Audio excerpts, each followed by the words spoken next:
Be sure to read and follow the safety guidelines to protect your computer from potential damage and ensure your personal safety. For more information about safety guidelines, see the owner's manual at dell.com/support. Before you begin, turn off the computer and disconnect all the attached peripherals. Before proceeding, ensure your computer is in service mode. To enter service mode, press and hold the B key on the keyboard and then press the power button. Now, the computer will boot up and the owner tag information is displayed on the screen. Press any key to proceed. The computer will emit 3 short beeps and shut down, indicating it has entered the service mode. Loosen the captive screws holding the base cover in place.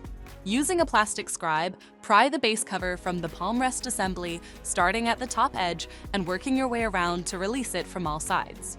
Now, lift the base cover from the palm rest assembly.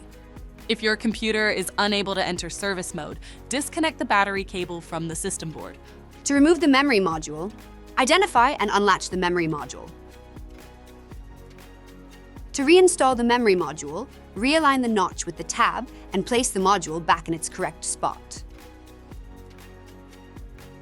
If the battery cable was disconnected earlier, make sure to reconnect it to the system board. Next, align the base cover with the palm rest assembly and gently place it into position. Tighten all required screws to secure the base cover in place. To exit service mode, connect the AC adapter and press the power button.